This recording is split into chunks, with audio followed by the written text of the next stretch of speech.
to point your direction at all the memorabilia that has been brought in by Margaret and by David. Thank you very much, and the flag. And to welcome Jenny to talk to us from the Mission to Seafarers. So thank you. Nonsense over. I must admit, that first hymn reminded me very much of a Sea Sunday service that Jim and I did all years ago at a church near Annan, and I think it was a Matin service, which I'd never been to in my life before, and neither had Jim, being a dour Presbyterian, as he always said he was, bless him.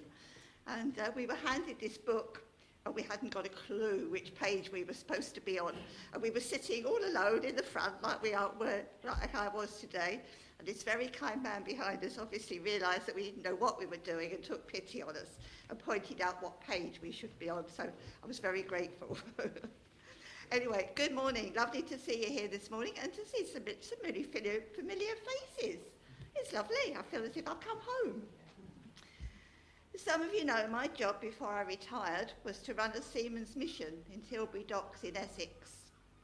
I worked, and still do, although they don't pay me now, for the Mission to Seafarers, a missionary society of the Anglican Church.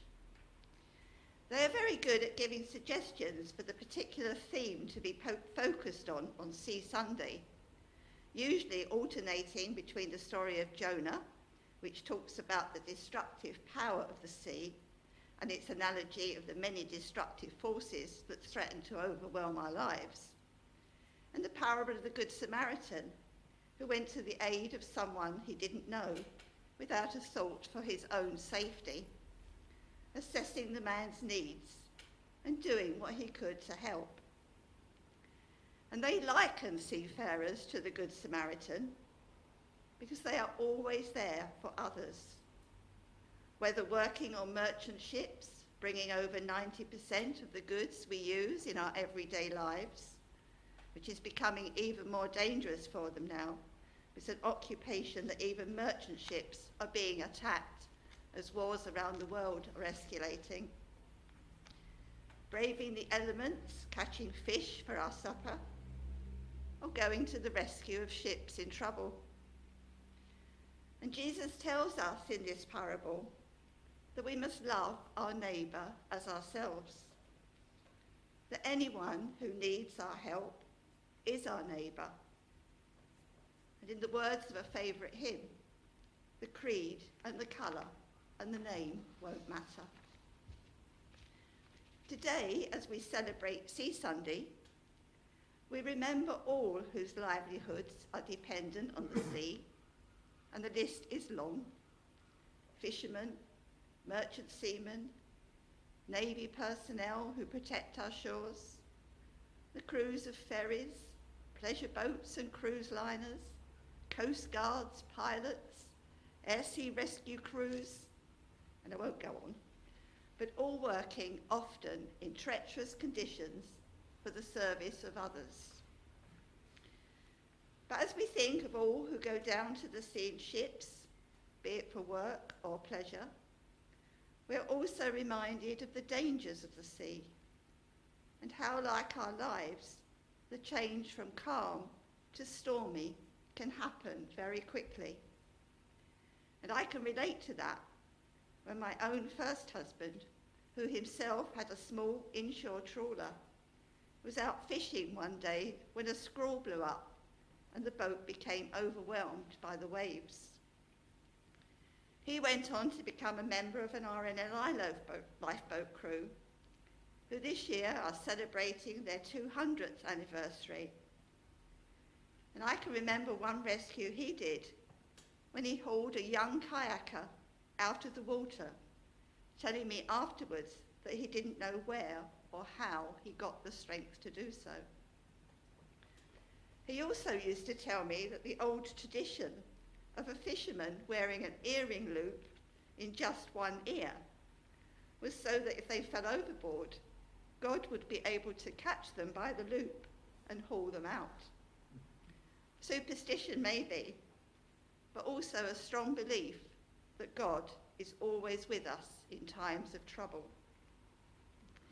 At my home church in Mockram, we recently celebrated the work of PERSAC, Port William Inshore Rescue Service as they celebrated their 45th anniversary. And we liken them all very much to the Good Samaritan in Jesus' parable. There are over 100 verses about shipwrecks in the Bible. Storms come in many forms, not only at sea, but in our own lives. And very often, a Good Samaritan comes to our aid. The mission to seafarers in Scotland aims to be that Good Samaritan for every seafarer who comes into our ports. So what do we do? Our goal is to care for the spiritual, physical, and practical needs of seafarers and their families, showing love, care, and practical support. As a charity, we have a board of trustees, but there is just one paid member of staff in Scotland, the Reverend Tim Tunley, who I believe some of you may have met. Not sure if he's been here to speak. No.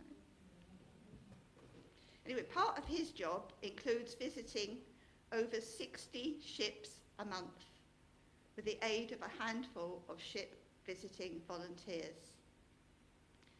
They take with them on board Bibles, SIM cards, a machine that can create a top-up voucher for a mobile phone, a router which creates a Wi-Fi signal so that a crew member can contact home, and of course lots of nice warm knitted hats, scarves, etc.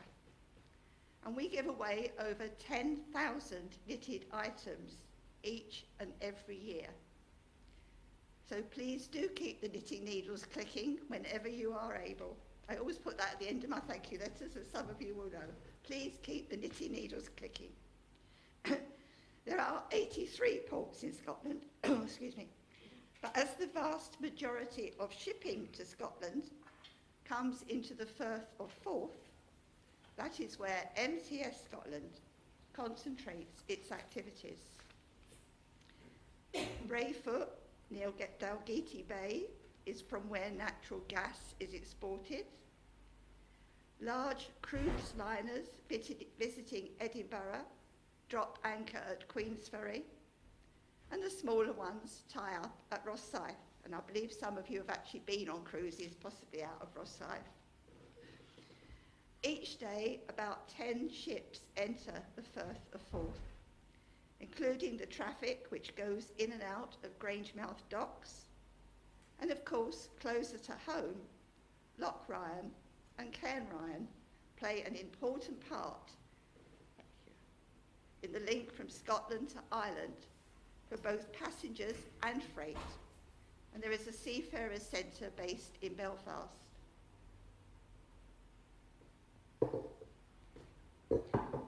Our Seafarers Centre in Scotland is based at Grangemouth. It's open 24 hours a day and is visited by around 70 seafarers each and every week. If they want to go shopping, a free taxi service is provided to the local Asda, and if and when time permits, outings are arranged to local tourist attractions such as the Wallace Monument or the Kelpies. I love the Kelpies. I don't know if you've all been on, it's gorgeous. It offers seafarers a home from home, free tea and coffee, free Wi-Fi, somewhere to charge their phones, and we also offer a 24/7 text service.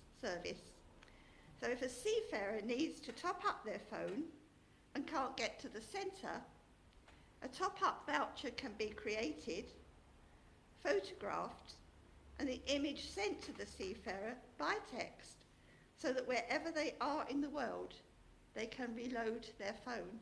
I have to say, modern technology obviously has some advantages, even if some of us aren't very up on it. They can relax, play pool, watch a film, speak with a volunteer, or spend time in a prayer room. And of course, we keep a basket topped up with lots of warm knitted hats, etc., so that seafarers can just help themselves. During the month of December, we give a Christmas parcel to every seafarer on the ships we visit or who comes into our centre. And last year's parcel included a thermal vest, a notebook, a pen and pencil, a toiletry item, a sweetie, and of course a hat, as well as another knitted item such as a scarf or gloves and socks if available, although we never seem to get enough of those. So if any of you like knitting socks, do give me a shout. Oh, that's good. That's what I like to hear. Socks are lovely. Seafaring is not an easy job. They are away from home for long periods of time. They work in close quarters with one another, often with Russian and Ukrainian seafarers, working side by side, both saddened by what is happening in their own homeland. Many ports are now automated, some totally computerized, making loading and unloading so much quicker, but often not allowing crew members time to go ashore. Piracy is still a constant concern, particularly around the Red Sea area or near Africa. Abandonment still happens when a ship owner sells the ship for financial reasons and abandons all responsibility for the ship and the crew. The seafarer is then not paid, has no money to buy food or diesel for the generators to heat the ship, and has no means to get home. And I know that happened quite often when I was in Tilbury, and we would look after the seafarers until we could get it sorted out for them. It happens twice a week somewhere in the world. And in addition, 2 ships sink each week somewhere in the world, rarely warranting even a mention on our evening news. I have to admit to not being so actively involved in the work as I was. I retired as a trustee to the Mission to Seafarers Scotland over 5 years ago, which shows how long it is since I've been here, because I think I've just become one then. But I can well remember many instances when I worked at Tilbury, when the mission came to the aid of seafarers. And I know that the part that you play as knitters and the role I have as knitting coordinator for Scotland, a role which Reverend Robin Hunterhill appointed me to when I met him at head office in London and told him that I was retiring from full-time work with MTS and moving to Scotland, a role which I have had now for over 17 years, and which would be impossible without supporters such as yourselves, is still vitally important to the seafarers' well-being. A report I read last week from a seafarer said, "A big thank you. Please keep knitting. These warm items make the cold weather so much better." They know that while someone is knitting for them, they are not forgotten. And I know that the knitting I am collecting from you today is made not just because you enjoy knitting, but out of love and concern for the seafarers, who in turn do so much for us. Your support makes the work of the Mission to Seafarers possible. So thank you.